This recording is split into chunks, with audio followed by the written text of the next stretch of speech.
principā bija laiki, kad gaitas medības bija ļoti aktuālas. Un mēs arī gribam ieteikt tādi vienu mazu jauninājumu, jo viens no galvenajiem faktoriem ir vēja virziens, jebkurās gaitas medībās, ir īpaši, ja mēs medījam uz riestā, stalbriežu buļļus, aļņu buļļus, tad ir kādreiz, kad vienkārši mežā mēs pieejam,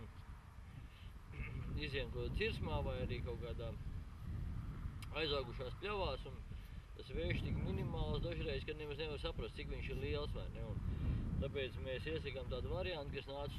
no melnā kontinenta, kur to izmanto jau daudzus gadus, pēdziņi, arī medību vadītāji, peidži vai ne. Un vienkārši ņemam līmes pudelīti, PVA līmes pudelīti, līmu izlejam ārā, izlietojam, vienkārši pēc tam viņu izmazgājam, izžāvējam un pēc tam piepildam viņa talku. Tas ir tāds bērnu pūders, viņu arī kurā veikalā nopirkt. Tur vienīgi tā sistēma tāda, kad viņš vaļā neskrūvējās, viņš jāatgriež un tad jāpiepilda. Un līmu pudelītē ir tāda situācija, kad viņš ir ļoti interesanti uztaisīts, ka viņi var paskrūvēt vaļā tā, lai viņi nāk ārā. Un tad vienkārši pakratām un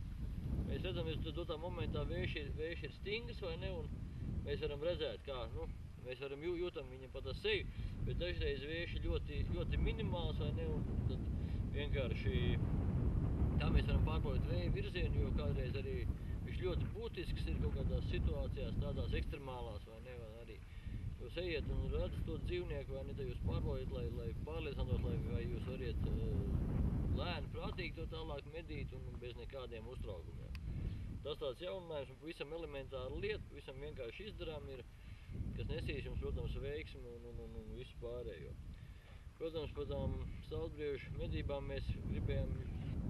pieskārties un arī pastāstīt, kad ļoti liela nozīme ir arī teritorijai, protams. Latvijā es uzskatu, ka viena no labākajām medību objektiem ir Ventspils pusē, kur medību teritorija ir pār pa 30,000 hektāru, vai ne, un kur ļoti sakārtot tādu teritoriju un arī tiek medīti veci dzīvnieki tikai, arī kas sasnieguši jau savu vecumu. Un būtiski ir arī tas lielums, kaut arī tur nevar neviens tur lielīties, ka tur drausmīgi labām trofijām viņi nomedīt, bet no turienes kādreiz nācis Latvijas rekords, kas pašlaik joprojām vēl turās, bet noteikti, ja viss centīsies medīt tā pareizi, tas tiks kā saka, rekords kritīs, radīsies kāds jauns rekords. Un vēl būtiski, protams, ir arī kā gaitas medībām, kā ir tā teritorija sakārtot. Arī tur tā teritorija drausmīgi sakārtot, ka visur cirsmās, visur laukos ir torņi, ka var jebkurā vējā tur iesaisties, ir vienā galā laukam tornis, otrā galā laukam tornis, vai ne, un kad tad tās medības, protams, ja tur konstatē tie jēgeri, ka tur dzīvnieki nāk, tad viņas padara vienkāršāks. Daudz interesantāks, protams, medības ir uz pieiešanu, kad vienkārši arī riestu laikā, kā ne,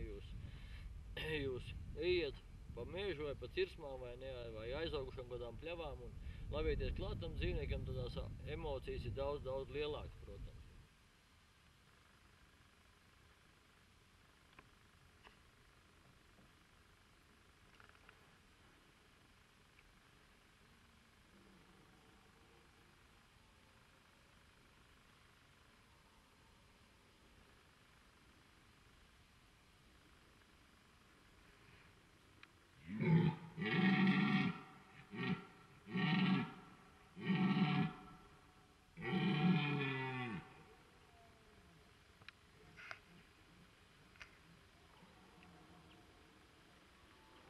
Vienīgais ir sarežģīti to dzīvnieku tik labi novērtēt, jo tomēr tornī jūs redzat, vai ne, ir laiks, vai ne, jūs variet papētīt viņu un daudz vienkāršāk nokonstatēt. Mežā tā situācija bieži daudz savādāk, vai ne, un ir lielāka, protams, iespēja arī kļūdīties to vecumu, jo riestu laikā arī tad vidēji vecuma brieži kādreiz ir noskrējušies tā, ka viņš tur to galvu vispār augšā nevar pacelt, jo viņam tomēr ir jāņemās, jācīnās ar saviem vienāda vecuma buļļiem, vai ne, jaunie buļļiem vēl jāgāņā un tās govas jāvāķ. Tad tas ir tāds,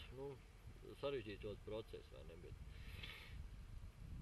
ļoti liela nozīme uzskata, ka noteikti gēniem, jo viens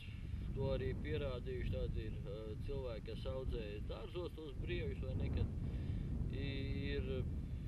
ir jau tur 6-7 gados tur tas maksimums, vai ne, un tas lielākais paradoks bija, kad salīdzināja, ka ne, kad ir 7. ragi, tas ir 8-gadīgi bulli un 12-gadīgi bulli tos ragus, nu, ka tā atšķirība bija ļoti, ļoti minimāla. Nu, tas tā vairāk no brieža audzēšanas viedokļa, tagad no dārziem, kur var kaut kādas tādas interesantas nianses izvilkt, vai ne, bet, protams, ka masas ziņā tāpat viņš bija lielāks, vai ne, un tomēr viņš brīvā dabā arī viņam tad, nu, vajadzētu būt izteikti lielākiem. Tepat Eiropā vācieši uzskata, ka pat jāaudzē 12-14 gadi, bet, nu, noteikti pie 14 gadiem tur viņš būs galīgi vecs jau. Galīgi aizgāja uz leju, jo es domāju, ka, nu, tie 10 gadi, tas ir, nu, tāds, jau tur, protams, nu, ļoti tiem skaistiem ragiem jābūt un maksimums jau dzīvniekam. Visu, ko tie gēni varējuši, tas tur noteikti arī viņam iznāk ārā, un tas jau ir medienas dzīvnieks nepārprotam. Protams, ja tā teritorija sakārtot, arī vēl tāds nians ir sāls laisītavs jāliek, jo sāls pat par sevīm arī ļoti izteikti stirnāžiem dod ļoti lielu procentu masai uzreiz, un noteikti tas pats varētu būt arī briežiem, jo ir tāds laiks, ko ziemu un arī rudeņos un arī pavasaros, kad ļoti izteikti nāk laizi, ir briežu govis, ir briežu teļi, vai ne, un tas stirns nepārtraukti visu gandrīz gadu, un pat mežcūks tur grauž tos stabus, vai ne, nost, un arī šogad ir kaut kādā jūlijā izteikti arī, ka buļļi nāca, vai ne, pie laizītām, tā ir briežu buļļi un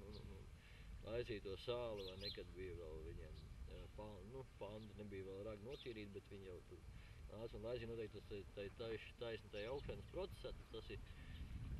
ļoti, ļoti pozitīvi. Nu, tādas lietas, kas ir saimniecībā jāsariktē, un tad viss var notiekāt, protams. Ar labākajiem novēlējumiem tieši jums.